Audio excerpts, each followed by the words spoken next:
Et coucou, on se retrouve chaque semaine pour un petit point sur l'actu BL du moment. Quelques anniversaires sont à prévoir, notamment mercredi, on fêtera les 29 ans de Top, qu'on a vu récemment dans Every You, Every Me. Jeudi, nous fêterons les 24 ans seulement de Purse, qu'on ne présente plus, un Love by Chance dans Juice Romance. Samedi, vous serez sûrement nombreux à scroller sur les réseaux sociaux de Home Pawat, puisqu'il fêtera ses 25 ans seulement. Tant de succès à cet âge, c'est incroyable.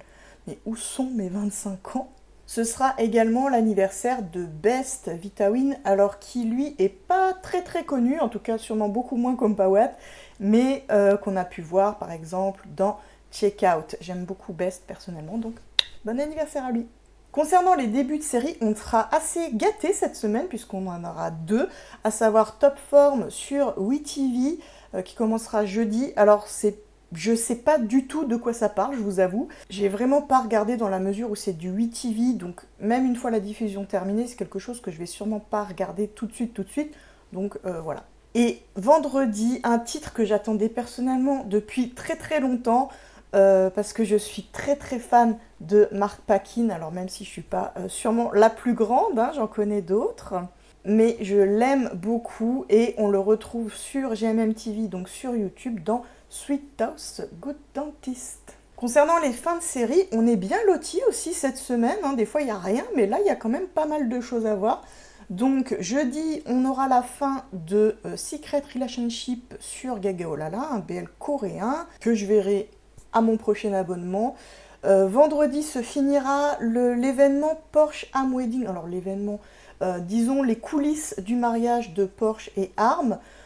Personnellement, je pense pas regarder, c'est pas le genre de programme qui m'intéresse, même si bien sûr je leur souhaite tout le bonheur du monde et je suis très contente qu'ils aient organisé voilà, un petit événement autour de leur mariage pour partager ça avec les fans. Vendredi, ce sera également la fin du BL vietnamien Fight for Love, que personnellement je pense regarder assez vite parce que j'avais vu le trailer et j'avais été plutôt accrochée pour un BL vietnamien, j'entends. Ça, c'est sur ma liste à voir cette semaine, je pense. Enfin, samedi sur Itchui, ce sera la fin du BL Gel Boys. Alors là non plus, je vous avoue, je sais pas trop de quoi ça parle, mais j'ai vu quelques images, ça a l'air quand même assez intriguant. Donc pour ma part, ce sera à mon prochain abonnement Itchui, dans un moment je pense. Pas d'événement à noter pour ma part côté BL, et puis de manière générale, j'ai rien noté de particulier dans la sphère BL. Je n'avais plus de questions de votre part en stock. D'ailleurs, si vous en avez, n'hésitez pas à m'en poser, j'y répondrai avec plaisir dans une prochaine vidéo. Alors, j'avais envie de vous faire partager une petite réflexion, on va dire un petit point de culture G sur le mariage gay au Japon.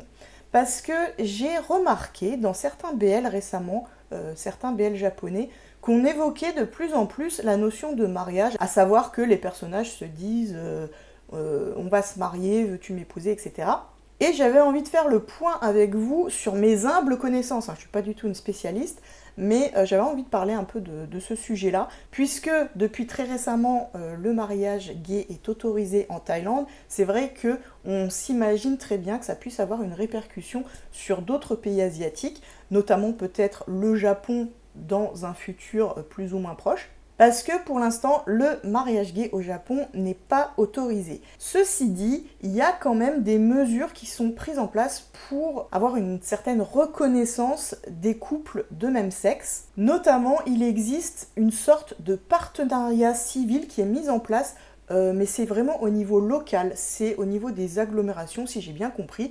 C'est-à-dire que certaines villes ou certaines régions peut-être peuvent localement autoriser dans une zone géographique définie ce partenariat civil entre personnes du même sexe. Il faut voir ça un peu comme un genre de Pacs chez nous en fait. Et d'après mes quelques maigres recherches, à peu près 85% de la zone géographique du Japon serait concernée par ce genre de mesures qui existent. Ça permettrait notamment aux couples de même sexe certaines mesures qui ne seraient pas possibles sans ça, à savoir par exemple louer ensemble un appartement, être co-signataire, ou encore de prendre des décisions médicales au nom de son compagnon.